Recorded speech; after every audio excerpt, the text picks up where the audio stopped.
Hi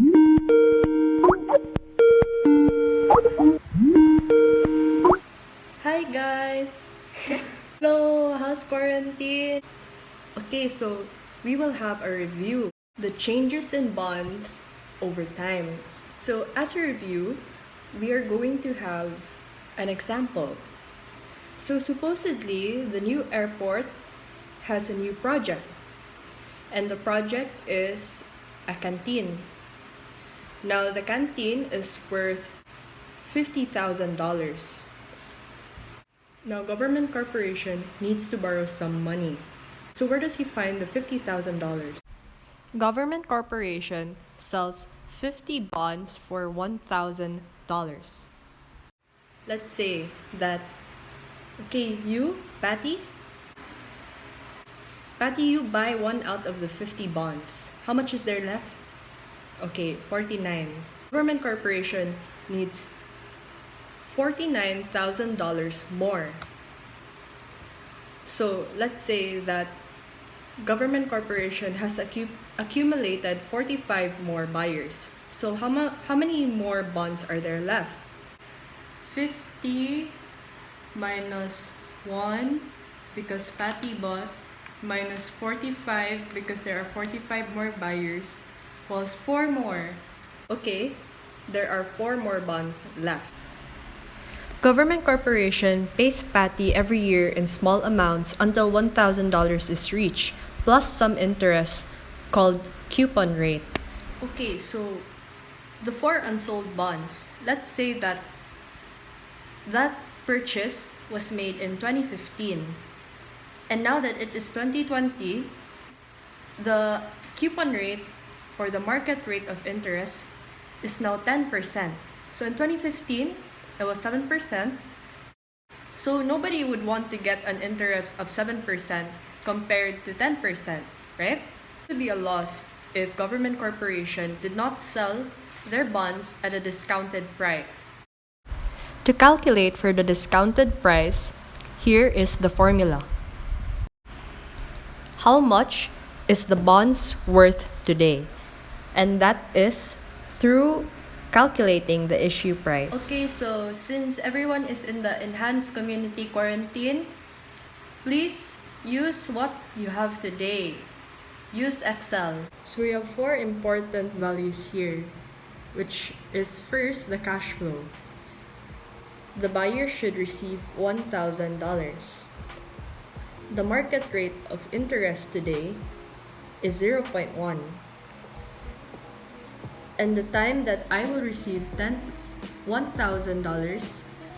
is in 15 years because that is the agreement. And the coupon rate interest was 7%.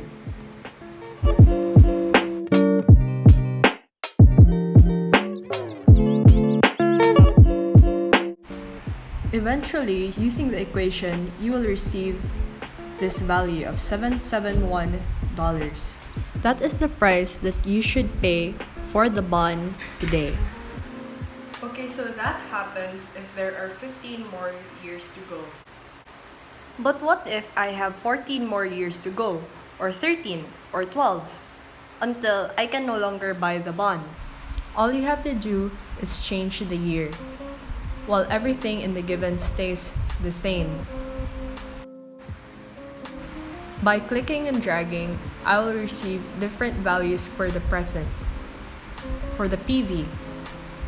And eventually you will notice that as the years decreases, the issue bond increases.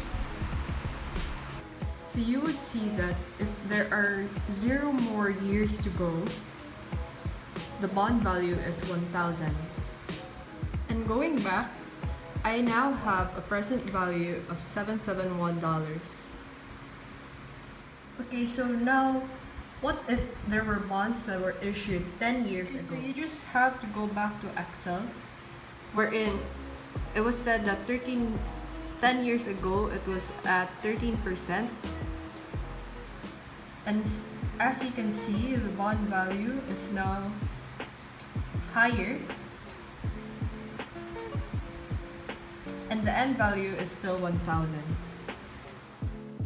Remember that You are now paying the bond at $771 instead of $1,000, meaning you had a discount. And compared to 13% coupon rate, where it was sold at a premium, in the end, both values still reach the future value of $1,000.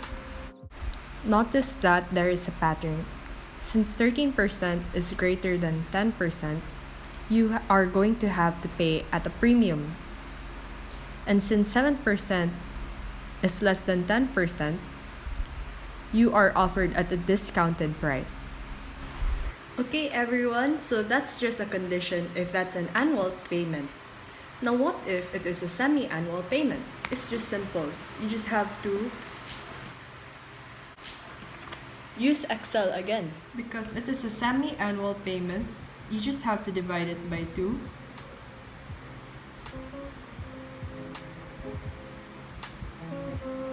And the year multiplied by 2.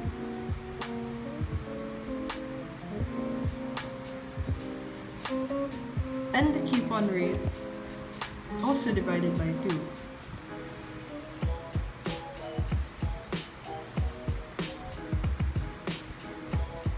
So, okay, so that's the end of my discussion.